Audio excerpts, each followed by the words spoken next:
This is Teachers Talk Radio, and you are listening live. Hello, everyone. Welcome to the Wednesday Twilight Show here on Teachers Talk Radio. I'm your host, Michelle, and tonight I will be taking you all on a journey back in time to explore the connections that education today might still have with that of our Victorian colleagues. Have we retained the core of their philosophies? Or are they no longer relevant? Stay tuned. This is Teachers Talk Radio, and you are listening live. Tune in live at ttradio.org, or to join in the conversation, download the Podbean app and search Teachers Talk Radio. Follow the hashtag TTRadio.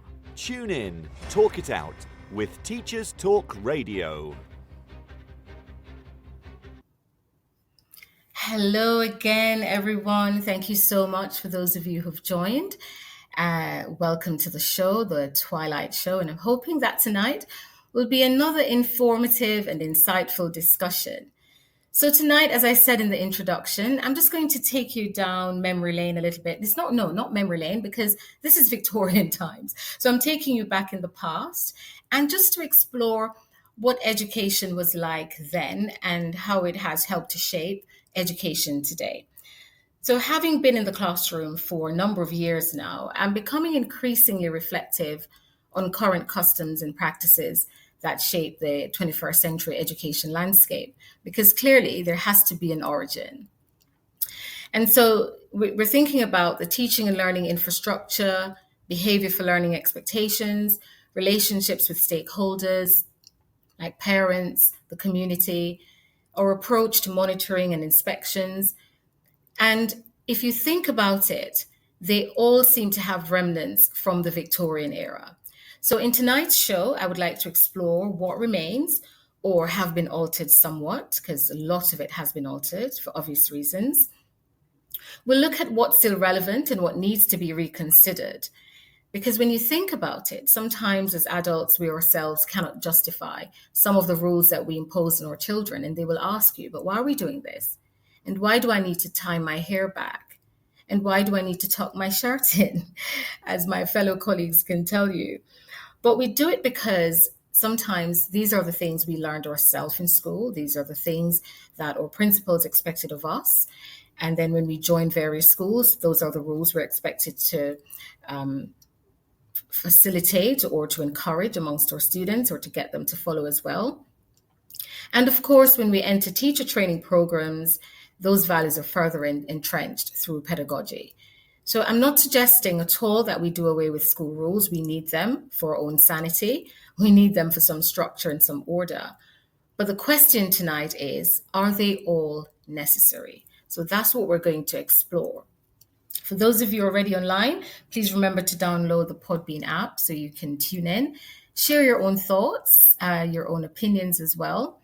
And let me hear what you think. Are we still very Victorian in our ways, in our expectations, or have we shifted away massively? So let's talk about it.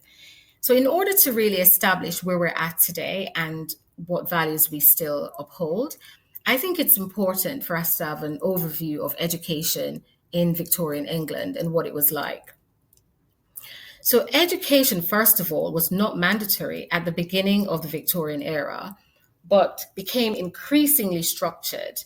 And based on my research, these are some of the possible reasons, which I'm sure you would not be surprised about.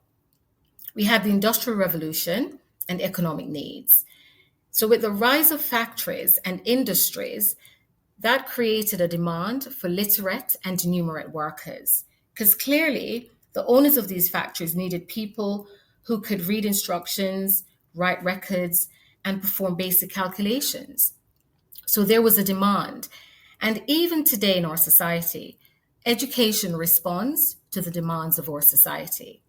And what the workforce requires is technically what schools should be providing and churning out those children who will become adults and will fill those spaces. And so in Victorian times, the Industrial Revolution highlighted that particular need. Education then became a tool for social mobility and economic progress. And for a lot of the Victorians at the time, especially the poorer Victorians, because the class system wasn't as distinct, we didn't have maybe a strict middle class, it was rich or poor. And so education was a way for the people in the working class, the poorer class, to move up the social ladder.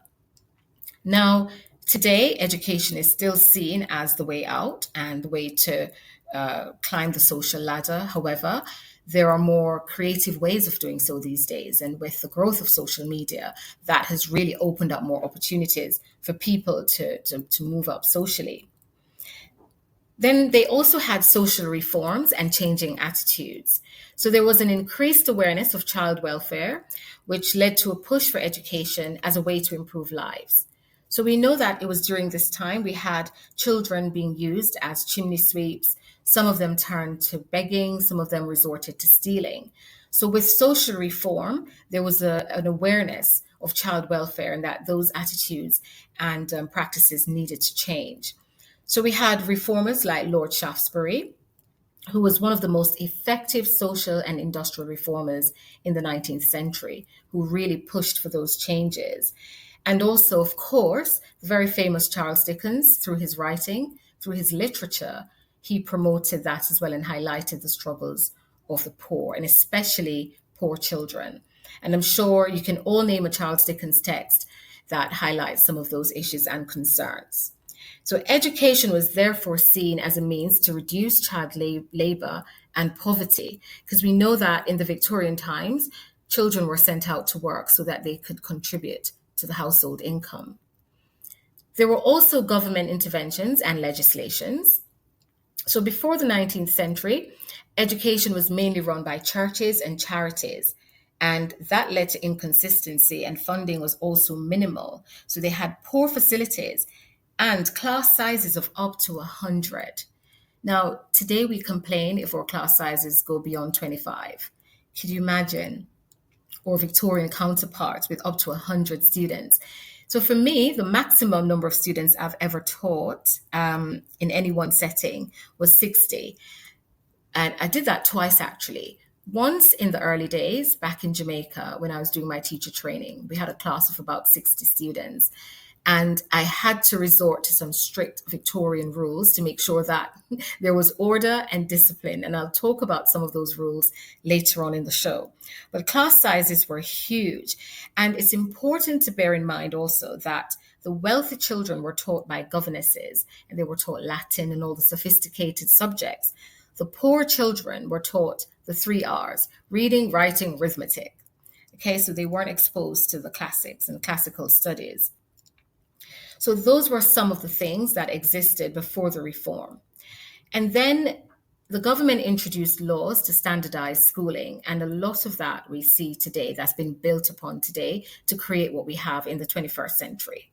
We had Factory Acts in 1833, 1844, and 1847, which limited child labor and encouraged schooling. We had the Forced to Education Act, really popular one, that was introduced in 1870, which established state-funded elementary schools. And then the Education Act of 1880 made school attendance compulsory for children aged 5 to 10. Now, that was important because parents would still be keeping their children at home to take care of daily chores and to help them work, as I said earlier, to bring in the income. And by 1891, the Free Education Act was introduced, and that made elementary education free for all children. So you could see the gradual development.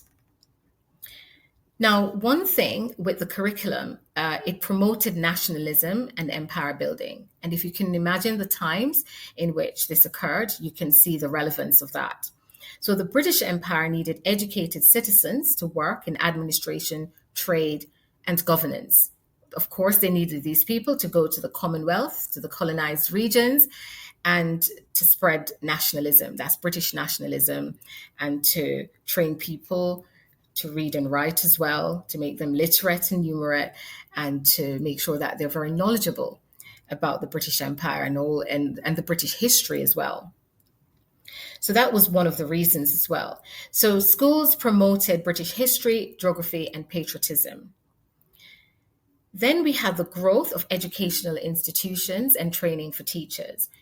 So if you could imagine, now that education is being formalized, clearly there was a demand for teachers. So teacher training establishments were opened, teacher training colleges, and then the government set standards for curriculum, discipline, and examinations. So we could see how gradually things were becoming a little bit more structured and regularized in the Victorian times. It's important to note that religion was promoted at the time. So there was a lot of religious and moral influence. Remember, the church had a lot to do with the establishment of schools initially. So they had a lot of stake in the evolution of education at the time. The Church of England, in particular, and other religious groups promoted education to teach Christian values and discipline. And then, of course, with that, schools emphasized moral instruction, obedience, and respect for authority. And today, we still have remnants of that. We still have some church schools, whether Catholic or Anglican or Church of England, but they still exist. They're operating on different levels today because it's all regularized and it's not inconsistent as it was then, but they still exist. In Jamaica, where I did my high school years, there are many church schools. I went to a Catholic school, for instance, and then I taught in an Anglican school. So so those are remnants, I think, of the Victorian era. Now we see a shift away from that with academies being formed. And I think at one point we had free schools being created. So those are some of the things that influenced the need for education in the Victorian times and just how it became regularized and developed and more structured. So I'm going to take another short break. Do remember to download the Podbean app so that you can have a chat with me as well. Let me know your thoughts, share your comments, or ask a question, and I'll try my very best to answer them. So don't go anywhere. Stay tuned. I'm going to share a little bit more about the Victorian times, but when we come back, I will be looking at some of the key values that were created at that time and some of the key values and methods that were used in Victorian schooling. Do stay tuned.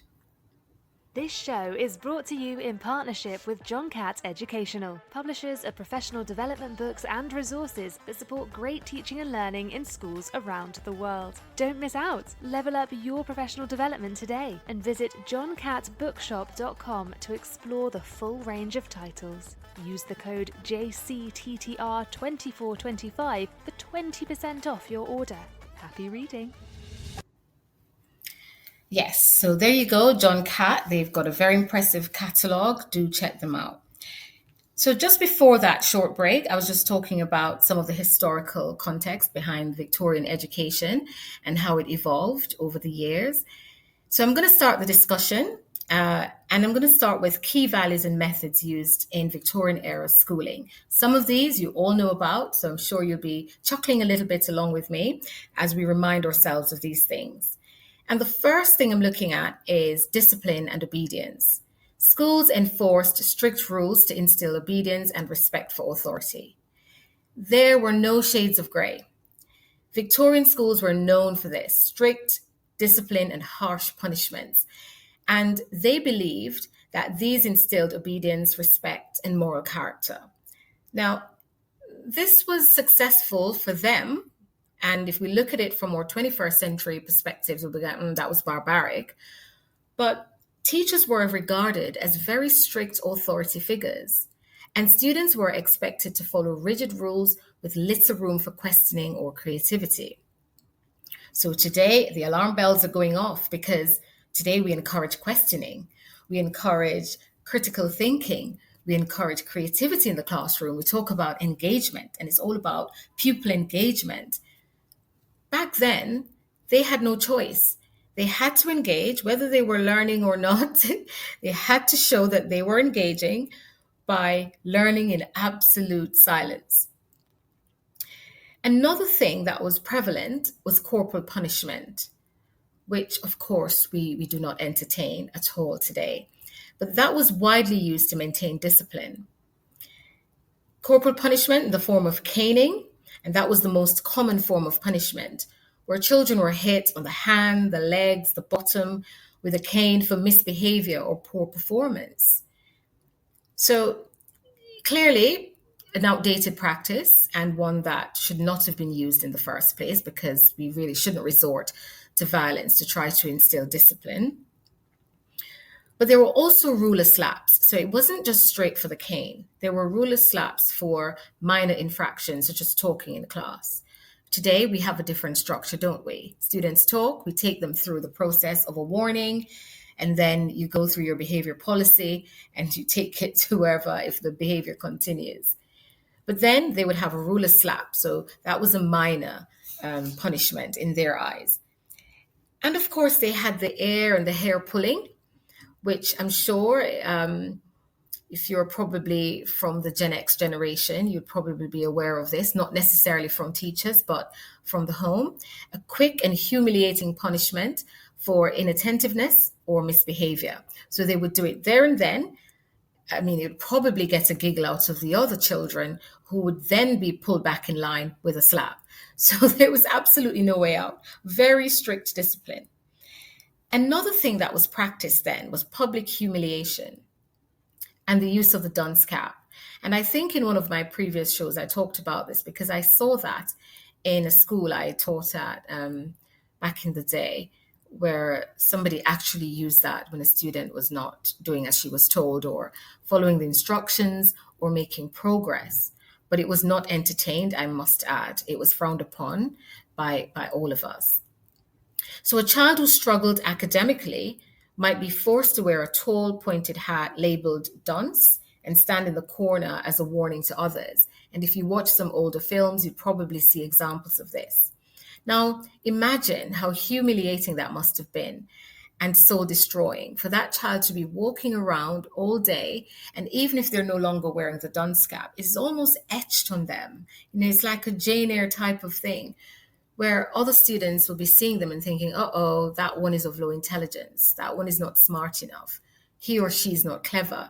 And to walk around with that label, even if it's not visible anymore, must have been really hard for these children. Sometimes they were asked to stand in the corner. So misbehaving students would be made to stand in the corner for extended periods, sometimes on one leg. And if any of my classmates from primary school is listening to this, then you remember in primary school, we had a room called the dark room. I've never been to the dark room. I tried my best not to ever enter the dark room, but we were always curious about it. And the students who were constantly visiting or frequenting the dark room because of misbehavior, we would ask them, what is it like? What's happening in the dark room? And they would tell us that they would have to kneel for extended periods in the dark room because apparently that's where you go to develop your character. So that was a remnant of the Victorian times, not practiced today, I'm sure, because honestly, that is definitely child abuse if you think about it. A very popular one, which I think existed well into the 20th century, writing lines. Pupils were required to repeatedly write out phrases such as, I must not talk in class, or I must do my homework, or I must listen to my teacher, or the teacher is authority, you name it. Whatever the misdemeanor was, they would have to write out lines to correct their behavior. How effective that would have been? Not so sure. Now, in my early years of teaching, I've witnessed this, where students were given lines. I don't recall doing it myself, but if any of my former students who've been given lines by Ms. Hinds, just reach out and remind me. I don't recall doing it myself, but I've seen where other members of staff have given students lines to write as a form of punishment. I remember one colleague actually giving a student a copy of the broadsheet newspaper and asking her to shade in all the O's and all the noughts, just shade them in. And that took that child the entire afternoon as a form of punishment. I don't know, it's yet to be seen how effective that was. But another bit of the remnant from more Victorian colleagues. Now let's talk about some of the rules in the classroom.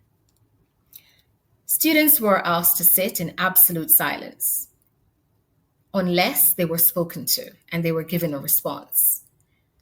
Talking out of turn was severely punished. That would have been a caning immediately or being sent to the headmaster or the headmistress, which I'll talk about later. But they had to learn in absolute silence. In our classrooms today, we do demand silence when we're giving instructions or if they're working independently. However, there is room for discussion. We get students to talk to the person next to them, think, pair, share, and all of that. So it's not as rigid. And if students do talk out of turn, they're usually warned.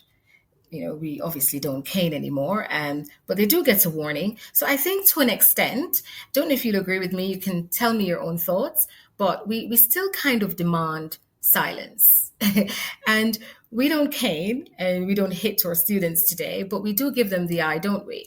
So if students are expected to work in silence and they're not following those instructions, most of us, we don't even need to speak. We just give them the death stare, or we just have that look, or we stop in our tracks and they get it. It's absolute silence.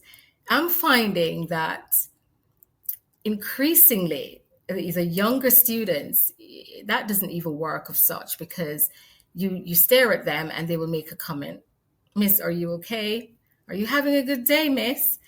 Whereas in the past, I find that students would just get it immediately. So that, in my experience, is changing a little bit. So we just have to keep adjusting to meet the demands of the new generations. Another thing you would have found in the Victorian classroom is the rigid seating arrangements. So desks were arranged in rows and children sat upright with hands folded when they were not writing. So today we've moved away from that a bit and we encourage students to sit in groups or in pairs or whatever. But very rarely will you walk into a classroom today and see the desks in ordered rows. And if that's the case, usually it's because of an assessment. But a more creative style is encouraged these days. I love a horseshoe.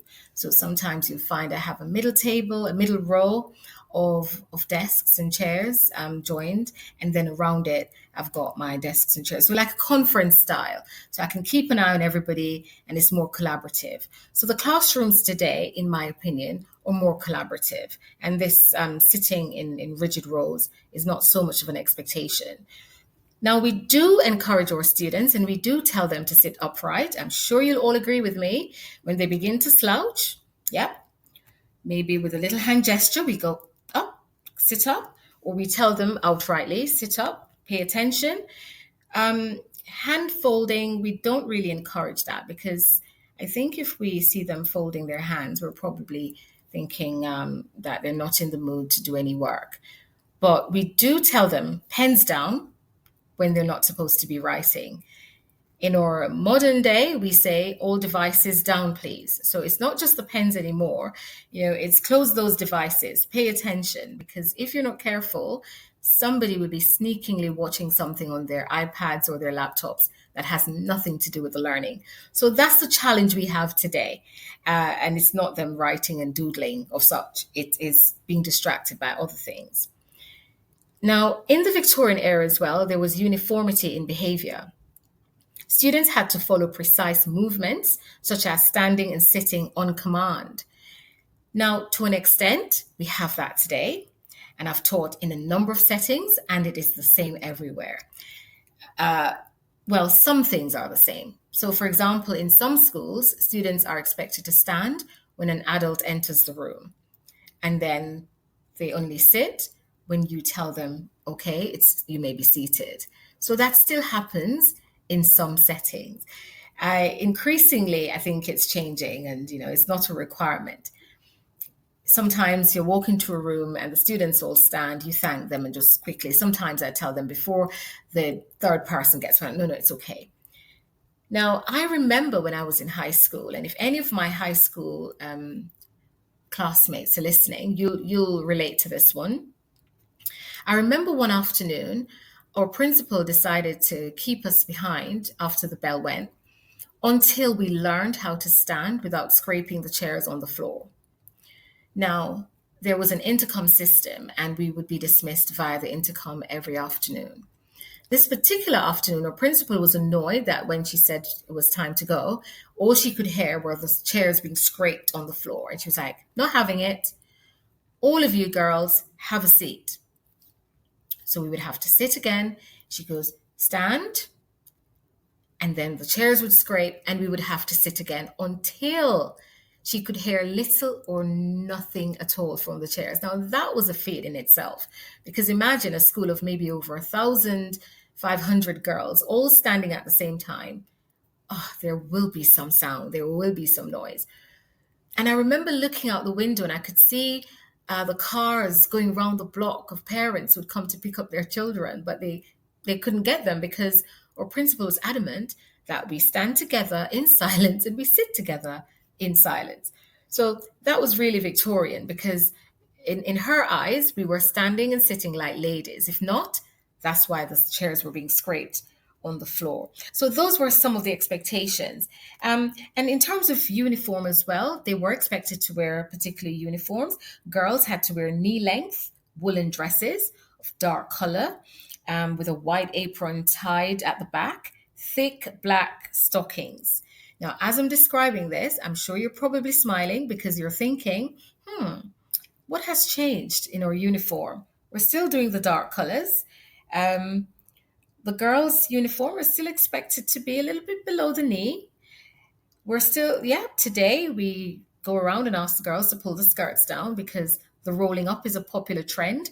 I don't think that will ever go out of fashion. I don't know why though, but I know that there are some schools in other parts of the world where, to avoid that, skirts are ankle length, just to avoid, because it would take a lot of bunching to roll that above the knee. So ankle length, and that is it. That's a Victorian trend. Boys, however, were allowed to wear short trousers, ankle boots, or shorts with long socks. They had to wear a jacket, and hear this, a waistcoat.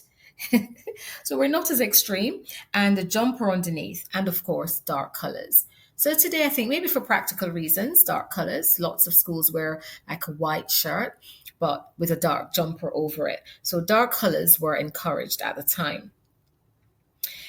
Now, students were also punished for various reasons, and one would be incomplete or poor work.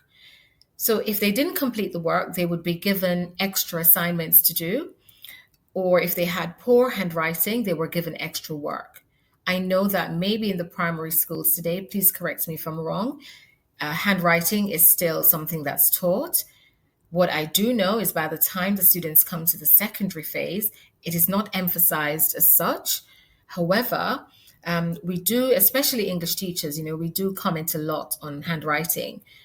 I don't know how much we do to correct it, because quite frankly, some of us, our handwriting is very questionable. So who are we to judge? But we do encourage that, because when they sit their exams, that could be a problem. So let me pause again just to welcome those of you who just joined. Kosha, thank you so much. And I know there's somebody else and a few other people online.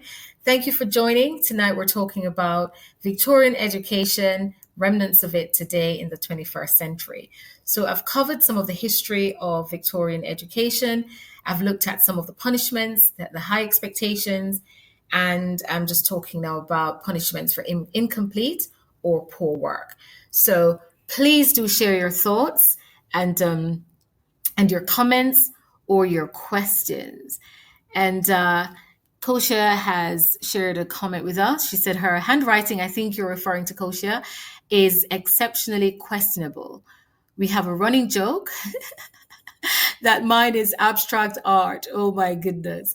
Your handwriting is abstract art. We call it doctor's handwriting. Yes. But yet we still insist, don't we, that our students should be mindful of their handwriting. In the Victorian times, they would have been punished for poor handwriting. Now, they were also kept in during break as a form of punishment for poor work. We do that today as well. Students don't do the work or they've misbehaved. We do have break time detentions. And if they failed to meet expectations, they were often kept inside during playtime or lunch breaks. So that's a bit more regulated today. They have to have their lunch, but we can take some of that time as well. And as I mentioned earlier, If the offense is really serious, they were sent to the headmaster or the headmistress for additional punishment, which was often severe caning. Another thing, which hasn't changed really, is parental involvement. We still encourage our parents to be a part of their children's education today. However, back then, they were really used to help support strict discipline. So parents often supported the strict discipline and they completely complied with it. They did not question the authority of the teachers or the principals. Whatever decisions were made regarding their children, they went along with it because they also believed it prepared children for the rigid expectations of Victorian societies. So children didn't really go home and report to their parents, oh, my teacher said this, or my teacher did this, because they knew that they would then be punished at home. And in some cases, as I said, the parents would reinforce this with severe punishment. So it was a deterrent, and then children would not necessarily report that. So for all my colleagues online and all my fellow teachers, I'm sure you've had this experience at least once where something happens at school, and before you even get the chance to report this to the parents or to get in touch, the parents already know. And that's because of technology, obviously. So they will sneakily at break time notify their parents, oh, my teacher did this, or this happened today. That was not even, you could not even report to your parents back then.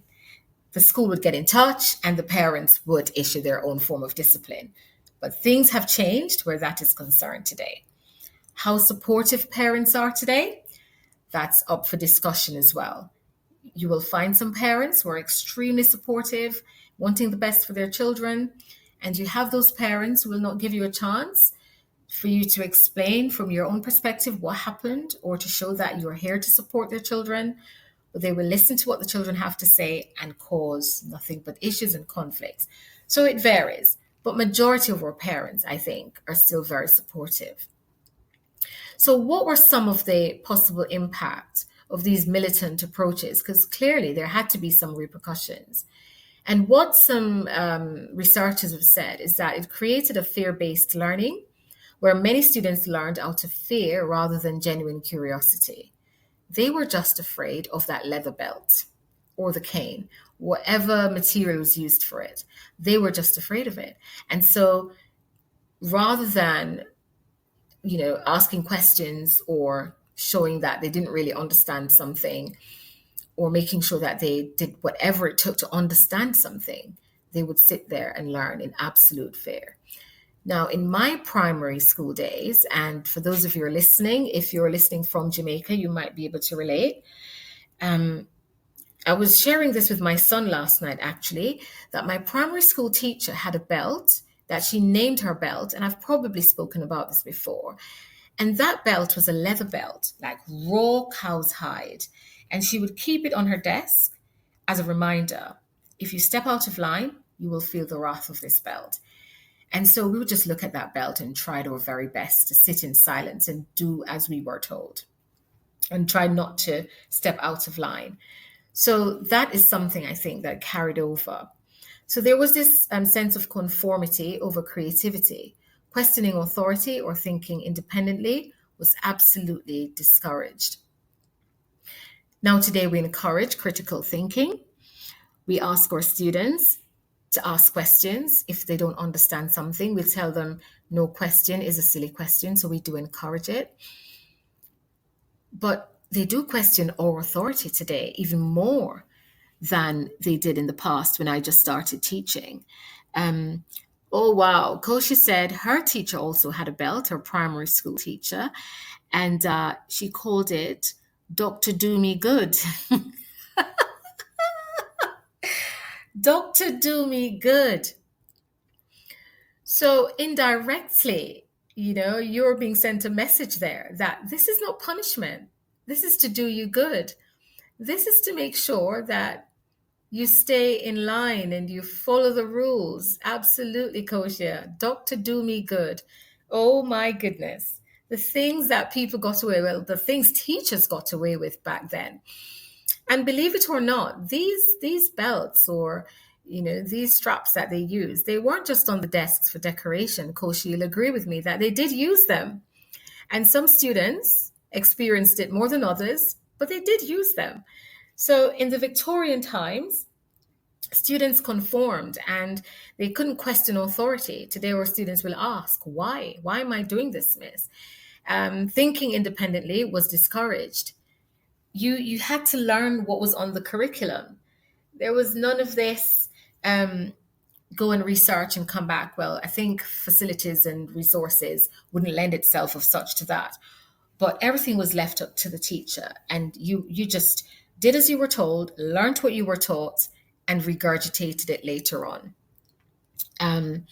Oh my goodness. Kosha said they had assembly beatings.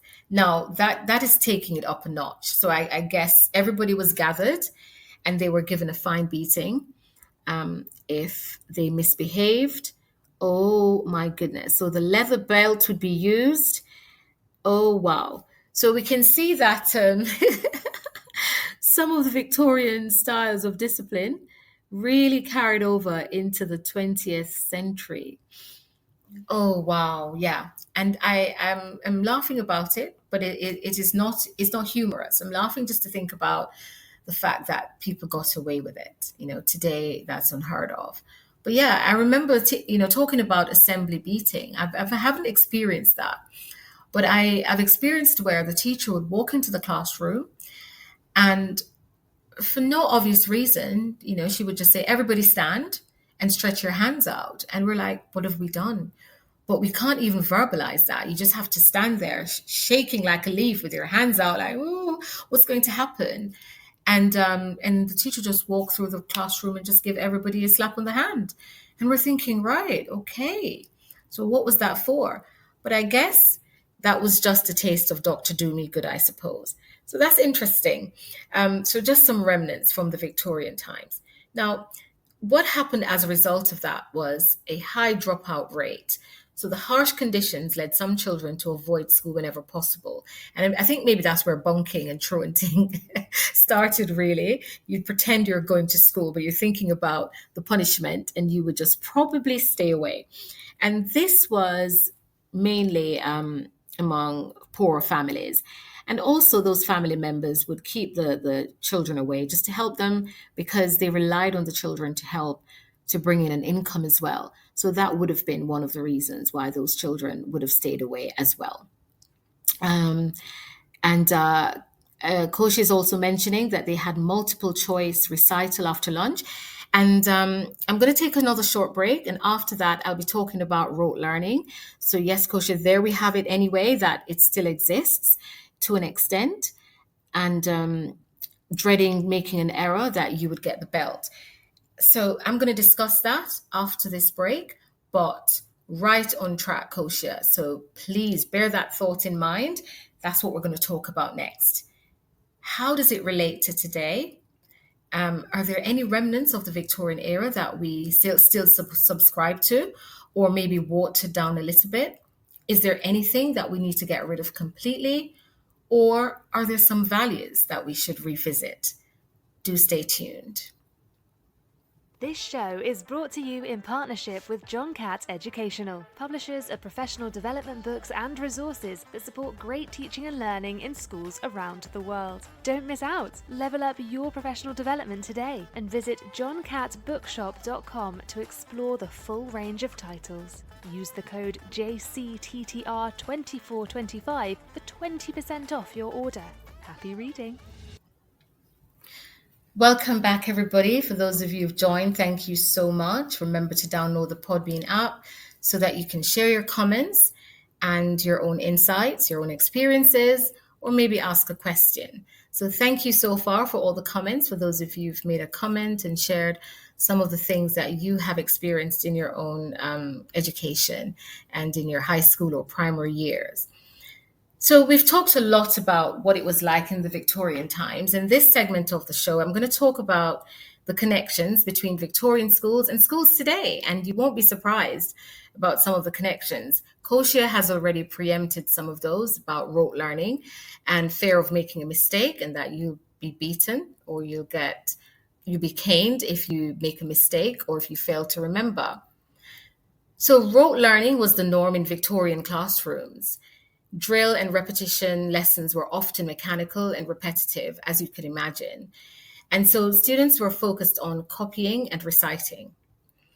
So they had physical drills and exercises, and they were used sometimes to encourage discipline. So they were reminded, they had to recite the rules probably, they had to recite their timetables or whatever tables or poems. I know that they had to learn poems by heart. They had to learn lines and all of that from texts and so on. So rote learning was really encouraged. So the question is, do we see evidence of this today? And do we see evidence of the strict discipline that I've spoken about? And I think this is probably based on subjects. But where students need to learn formulas, tables, and facts, I think some rote learning still take place and may be required. The approach, however, will differ, and it will differ from subject to subject, and it will differ from the Victorian times. Whether they're in drills, we don't do drills along with actions. In the Victorian times, they did drills along with the actions. So they had to do certain actions as well to make sure that they embed whatever it is the schools wanted to embed in their memory or leave it in their long-term memory. So although I've experienced a model of education, I must say, where students were drilled and grilled to recall grammar rules alongside some gestures to accompany the repetition, there was no punishment if the children didn't get it. But I do agree that today that there are certain things that we do expect our students to remember, and that we encourage them to remember through repetition.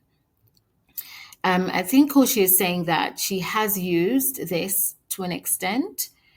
Correct me if I'm wrong, Kosha. Oh no, you said you used to dread making a mistake. Yeah, we talked about that earlier. You used to dread making a mistake during those drills because you knew what the punishment would be.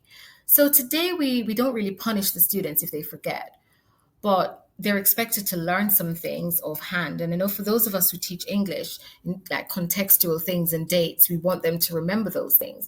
But it's not as rigid as it was in the Victorian times. In terms of strict discipline, I think it still exists, and I think it's extreme in some cases. We don't subscribe to corporal punishment, and of course, but we do other things. And I'm just going to share some of the examples of the things that I've seen, which is equivalent to punishment to an extent.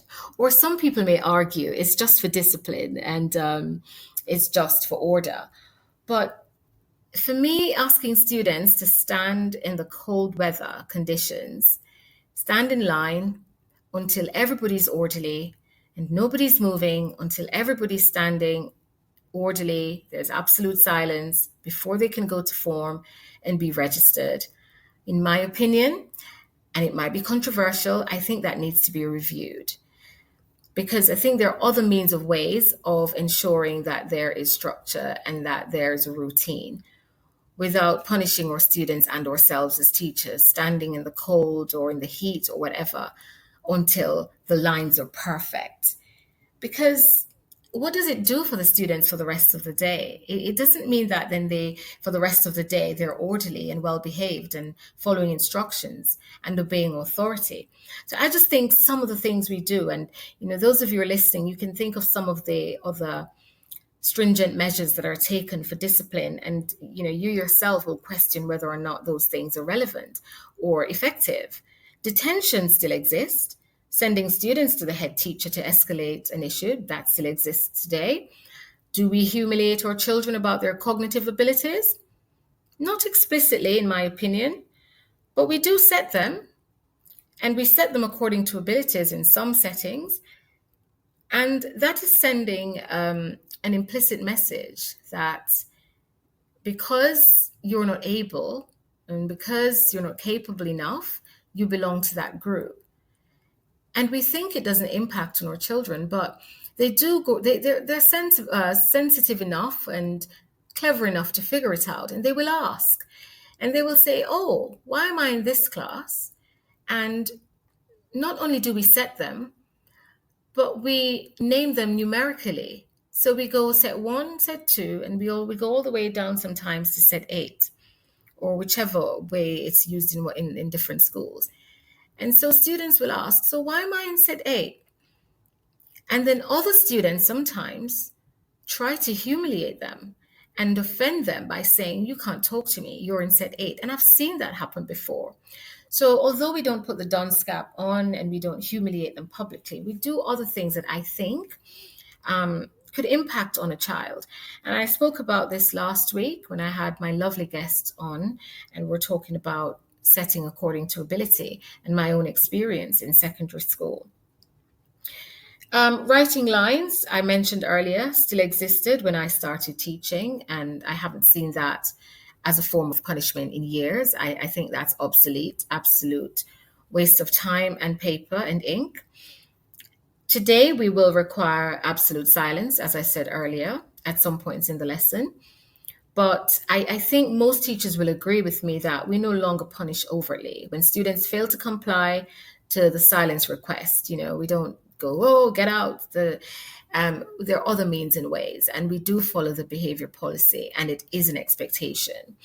And as I said earlier, we rely on that death stare and that deadly look to get our students to fall in line. So how has the role of the teacher changed since the Victorian era? And I mentioned earlier that the teachers were strict authority figures and well respected by students and the community. So the roles of teachers have changed, in my opinion, to an extent. We are still supposed to be a figure of authority. In most instances, we are, but as I said before, that's often challenged by our students, sometimes by parents and the wider society. In Victorian times, what the teacher said was law. Today, you're probably dragged before the head teacher for raising our voices at a student, or sometimes our marking is questioned, or knowledge and skills often belittled. So to a large extent, the roles have changed. There's a popular saying that I've heard being bandied about, those who can't teach. And that really gets under my skin, because teachers are very intelligent beings, I'll have you know, for those who subscribe to that statement. Actually, those who can teach, because we have to be experts in our subject areas. And our subject areas, they're not siloed. Often we have to draw on other subject knowledge as well in order to be excellent and to be really good in our jobs. So it takes a lot, but sometimes there's that belittling and undermining of teachers today. In Victorian times, they were seen as the most intelligent beings to exist. Maybe I'm exaggerating. Victorian schools emphasized hierarchy and obedience. The question is this in education today? And yes, hierarchy will forever remain in education, and there are titles to make them very distinct. And we do that to make sure that, there's a clear structure, and that, things are done orderly and things get done, and that people are made accountable for different things. So you'll always have your head teacher or principal, you've got the vice principals or deputy, and then you've got the assistant principals, which actually is relatively new, because I remember it was in the early noughties where, not even the early noughties. Yes, it was early noughties where assistant principals were introduced. I remember clear as day when it was brought to my attention, oh, here's this new thing, assistant principals. So there is that hierarchy. And even amongst the staff body, there is going to be some form of hierarchy as well. And staff and students will always be reminded of who's in charge. And I remember my first year of teaching in the UK, to threaten a student who was misbehaving, you would call the head of department, or even just threaten them that you would call the head of department, and that would result in immediate compliance. Just the title. In my opinion, that has changed.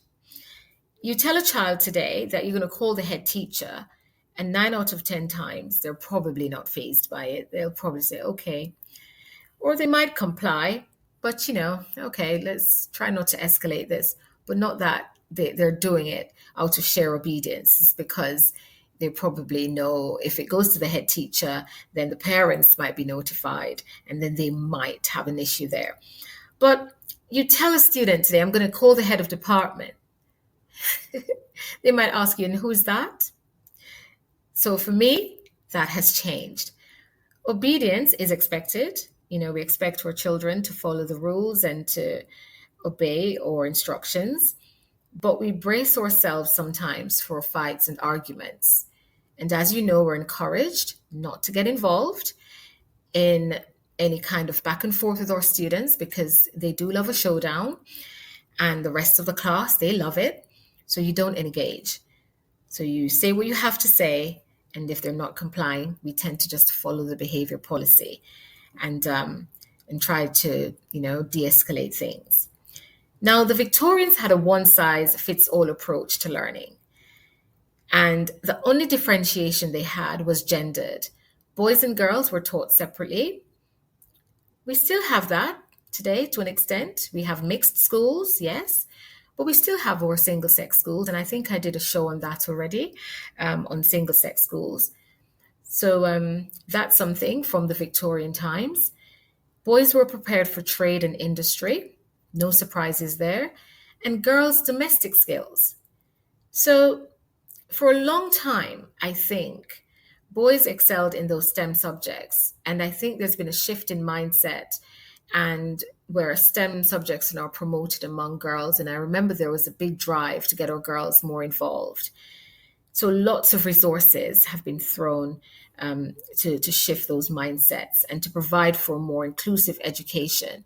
Today, we have more personalized, tailored learning to suit the needs of our students. Back then, it was one size fits all. So if you had any needs, SEND needs, or any learning difficulties, then unfortunately, there was no provision for you. So that has changed significantly. So before we go to the news, let's talk about how the Industrial Revolution shaped Victorian education. So I mentioned that earlier. But how does our digital revolution compare in terms of impact?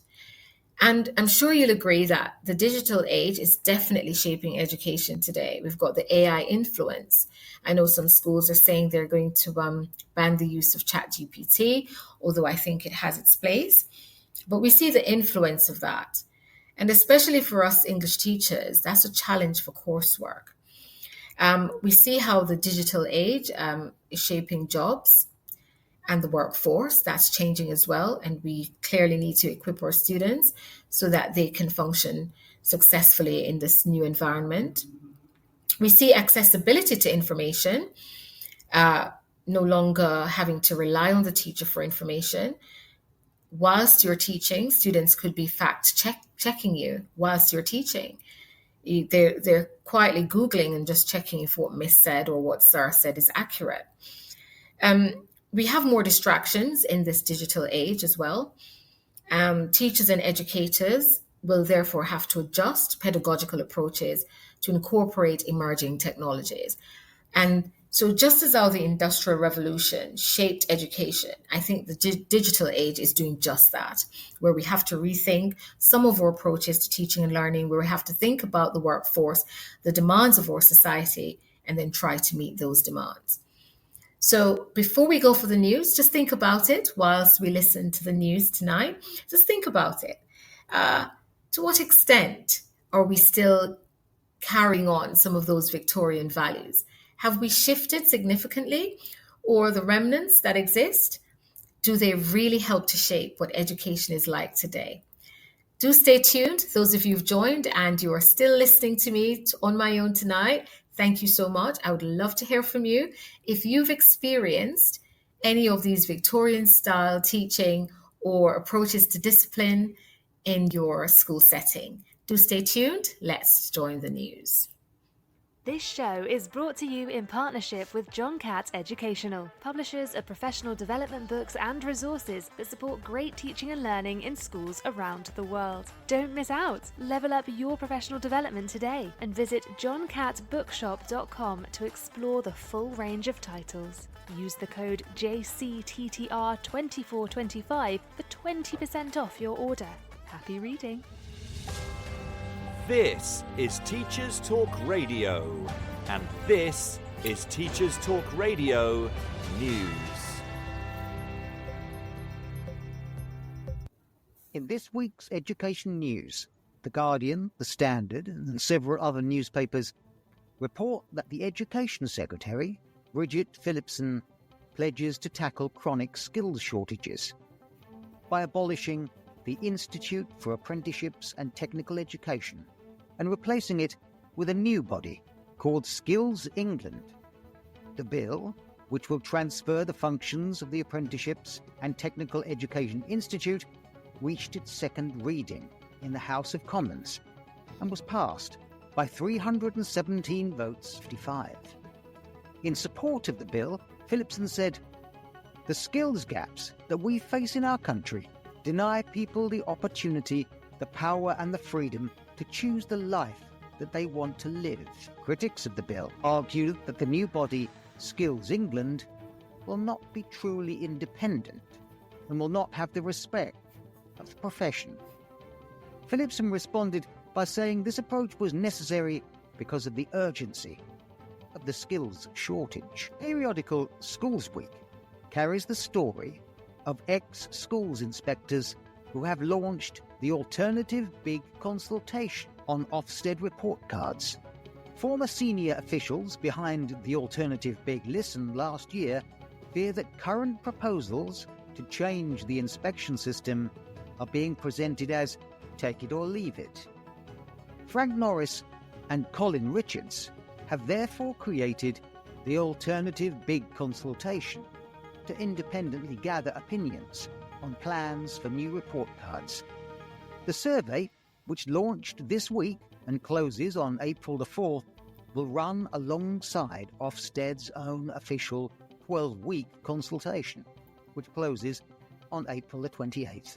The alternative big consultation comprises the same questions as the government's own consultation on the plans, but also asks respondents if they believe the proposals are fit for purpose. Many teachers and school leaders have expressed their view on the proposed report card model that it's hardly an improvement and contains many of the weaknesses of the previous system. Also in the news this week, the Daily Express covered a story with the title, "Save Our School Playtime." It went on to explain that experts warn of dire consequences as the break times in schools are cut. A report by the Raising the Nation Play Commission found outdoor playtime at school is being squeezed out of children's lives and must be restored. The Guardian carried a story under the headline, "Ministers urged to add audio books to England's new schools curriculum." A poll by the National Literacy Trust found that children's enjoyment of listening to audio and podcasts had risen compared to the previous year, overtaking their enjoyment of reading for the first time since the charity began asking about audio in 2020. The charity said it was therefore advocating for increased access to and a broadening of the variety of reading formats available to pupils, to include audio.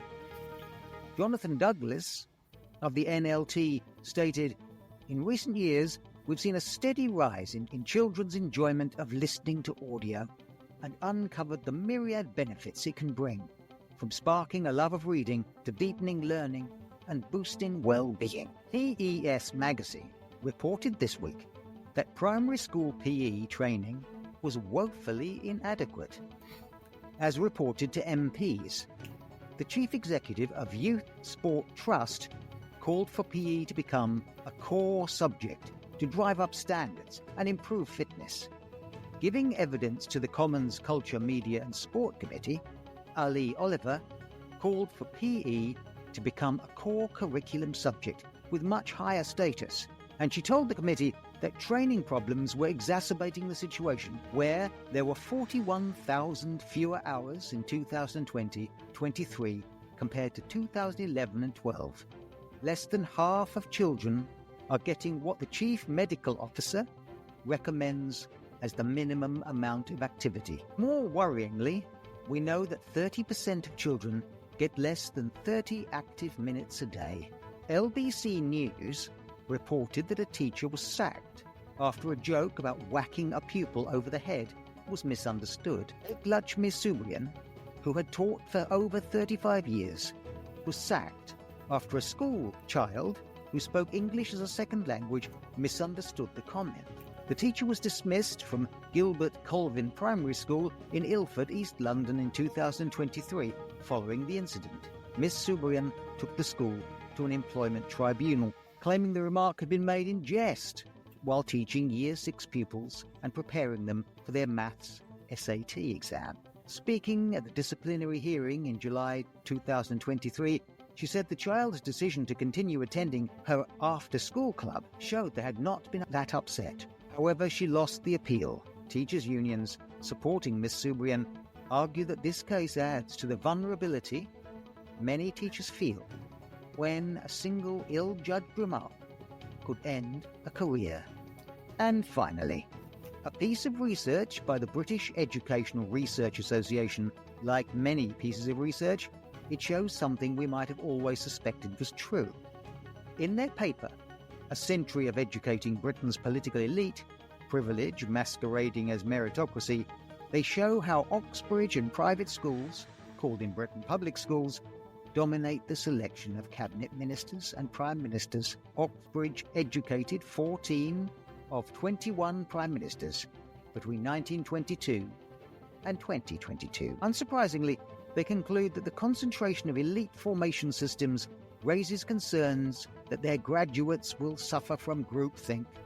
Analysing a series of important decisions made across the 20th century, it seems certain attitudes, such as the necessity to accept neoliberalist economics, the importance of Britain as a world power, and above all, the acceptance of class privilege itself, go unchallenged. Well, there's a surprise. This has been your Teachers Talk Radio News, brought to you by John Gibbs. Thank you, John. Oh, wow. That was a very, very interesting news brief. Welcome back, everyone. Thanks for staying with me tonight. I appreciate that. Thanks for the comments so far. Thank you, Kosha, for participating so actively. Charlie, lovely to see that you're online, and I hope you're enjoying the show. I would love to hear your experience as a student as well, and if you experienced anything similar to what the Victorians experienced when you were in school. Not as extreme, but maybe in terms of teaching and learning. So thank you all so much, and this is the final segment of the show. So far, we've talked about Victorian education. We've looked at it from a historical perspective and its evolution. How it shaped education. We've looked at some of the rules. We've looked at approaches to teaching and learning. We looked at their forms of punishment and the role of the teacher in the classroom. And we've also then kind of looked at that as it relates to the 21st century and how it's helped to influence some of the things that we still carry out today and how it differs. So for this final segment, we'll continue with that. But I just wanted to pick up on a couple of things from the news, which relates to tonight's show. And John talked about audiobooks, and that research has shown that more children increasingly are listening to audiobooks rather than reading them. And, you know, that links back to the point that was made just before the news about the impact of the digital age. And that is one of the impacts. And so that's why I was saying it's so important that as educators, we try not to shy away from this evolution in technology and the advancement of technology. You know, we have to keep up with the trends so that we can make ourselves relevant and we can assist our young people. Now, he also mentioned skills shortages and that a bill is being passed to address that. And my question is, why is this an issue? Is it because for years we've placed more emphasis on the more academic subjects, So that's something to think about.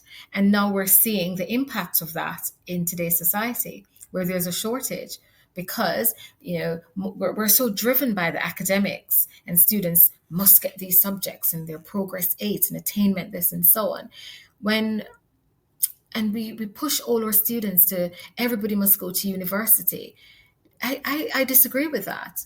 And I don't think everybody needs to go to university to be successful.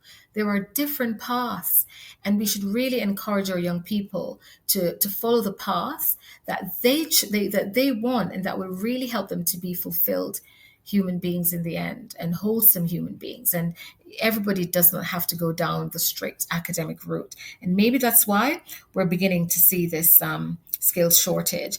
And then that other item about the teacher in jest saying something about whacking a student over the head after being in the classroom for so long, now being asked to step down. And that's another thing as well. I talked about it earlier in the Victorian times. It would not just be a threat, it would actually be an action. They would have been whacked across the leg, the bottom, wherever. That would not have been reported. It would have been no repercussions. And I'm not condoning that at all. I'm just trying to show you how things have moved along, because now that was just banter, so to speak, or the teacher said it in jest, but it was taken seriously. So in today's classroom, we have to be so careful. We have to be so careful about the things that we say and the things that we say in jest, because not all the students will see it as such. So it's so important. So that already, that sums up and shows you how far we've come and how things have changed from the Victorian times. So another question I'm going to explore: are school uniforms, standardized tests, and rigid curricula remnants of the Victorian systems? Most definitely. All of those are stemming from that period, but each can be justified, and these are purely my opinions. Now, in terms of uniforms, I think it provides a leveling playing field, and it helps with discipline as well. I hope I'm not being contradictory, but asking our students to wear their uniform and to look a certain way, I think it helps them later on in life when they turn up for job interviews or in the workplace, how they carry themselves. But then again, not everybody works in environments where they have to be smartly attired in a suit every day, or a tie, or shirts tucked in. So that's something to think about. But I think uniforms remove the class system, because you wear your uniform, it doesn't really identify your class. Whereas if you wear your own clothes, it would be easy to determine who can afford it and who can't. Now, in my current setting, students wear uniform, and there's a strict uniform policy, and most of our students adhere to that. And I could just imagine it if they'd remove that. Oh my goodness, the brands that you would see coming into school. A colleague of mine took a photograph of a pair of trainers, one of the top brand trainers, which I will not name on this platform, just left there after school, casually, clearly forgotten. And she took a picture of it because I, oh my gosh, look at this. And I'm sure the next day you're going to find it in Lost and Found. And at the end of the term, you'll find it again in Lost and Found. So I think what the uniforms do, they try to make sure that everybody looks the same, and you can't really distinguish who is who based on that. But then we could argue that removes individuality. And when you force students to wear a uniform and everybody's looking the same, then where is that expression of self? Others say it reduces instances of bullying. I'm not sure if there's a study that has proven that, because I think children will bully regardless. They will find something to bully other students about. So I'm not so sure uniform helps with that. In terms of standardized tests, controversial, but also used to break down social barriers and give everyone a fair chance. So we use these tests to get students to the next level. So your external exams and all of that. However, it can be argued that those who cannot afford tuition may sometimes be left behind. And we know that it's the middle class parents who are able to provide the extra tuition for students so that they can excel. Quite frankly, somebody may argue, why do they need tuition? Everything should be done in the classroom. But I guess there are some students who need that one-to-one, and not everybody could afford that.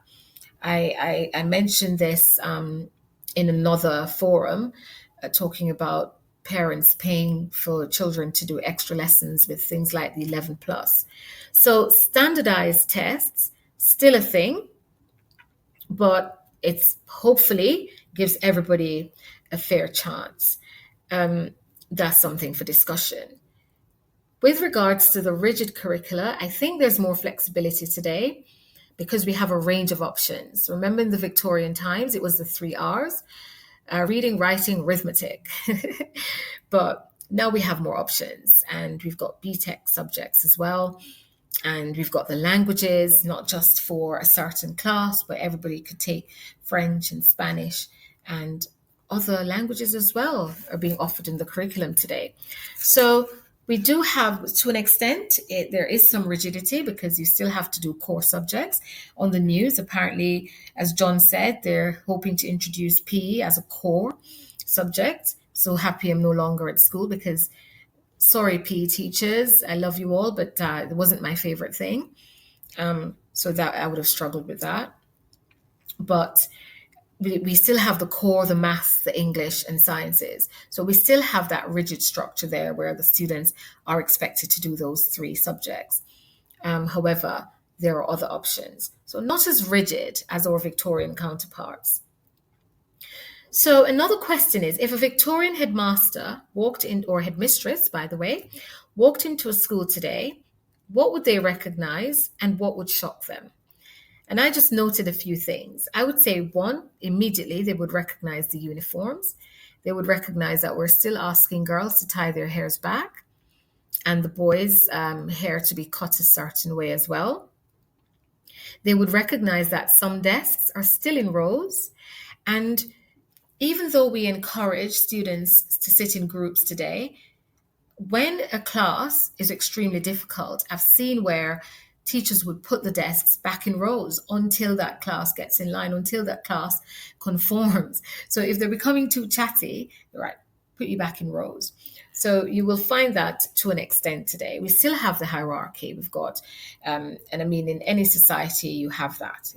That's not going to change. And the school is a reflection of our society. So you will have your leaders and you will have those who are meant to follow.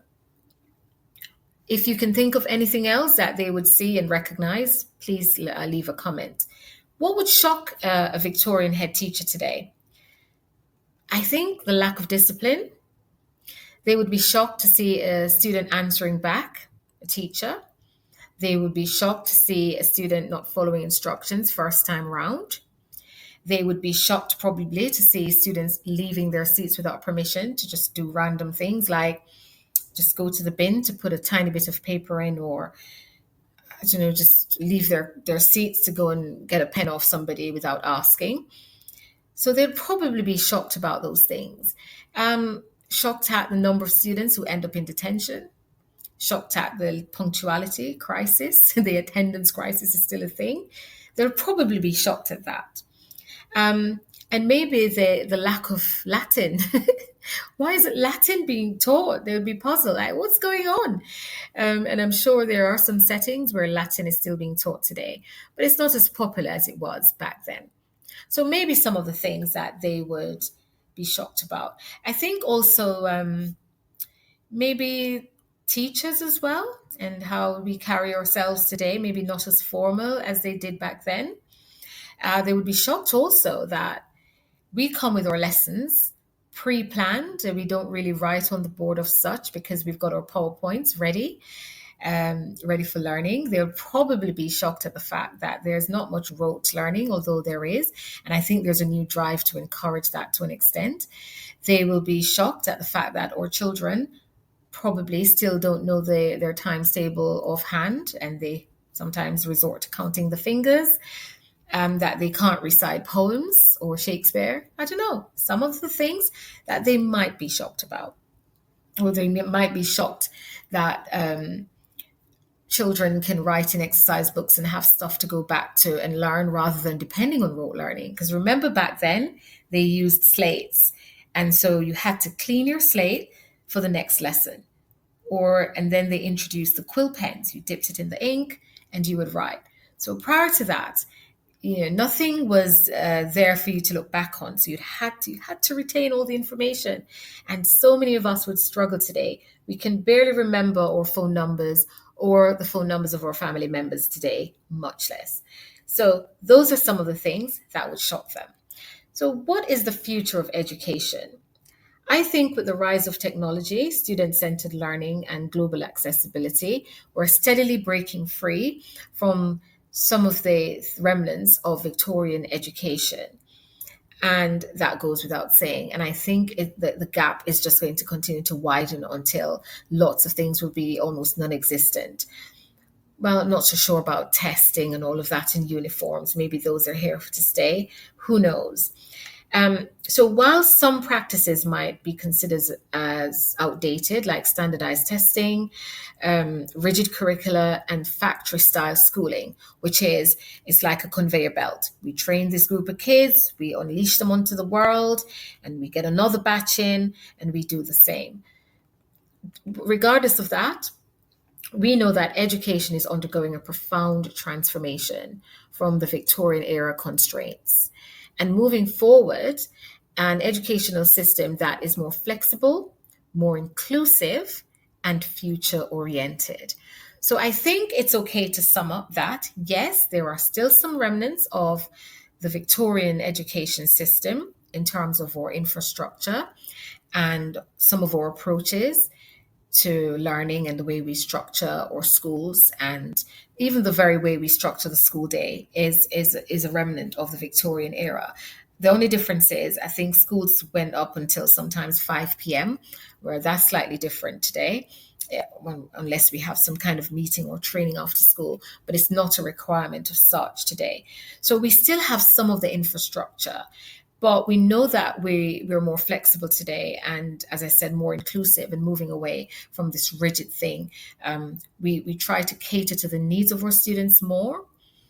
We have smaller class sizes. The Victorian times, as I said earlier, up to 100. So that has changed significantly. I think our teachers are more prepared. The training is more comprehensive as well. And so our students get a lot more out of us. There's more room for independent learning. We try to encourage critical thinking, although ultimately critical thinking comes right back to what we want them to know. And our children talk about that as well. They will say, you ask a question, miss, we give you our opinion, but then you still keep asking because you have a particular answer in mind.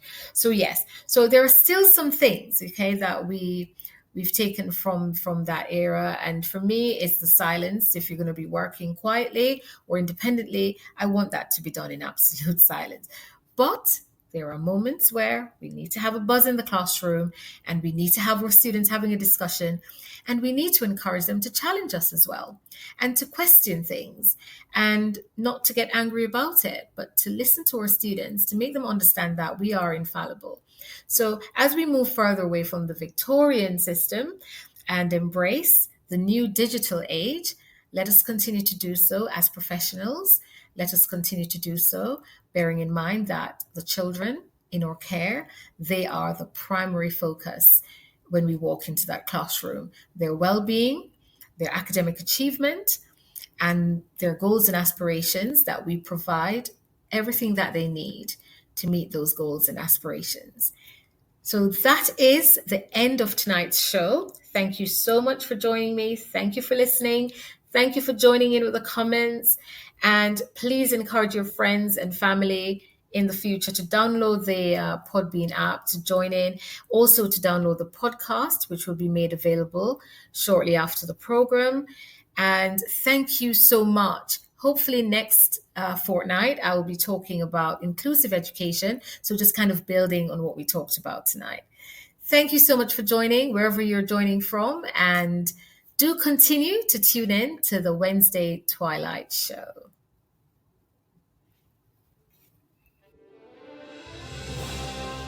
You've been listening to Teachers Talk Radio. Tune in live and listen back at ttradio.org. We look forward to hearing from you next time on Teachers Talk Radio.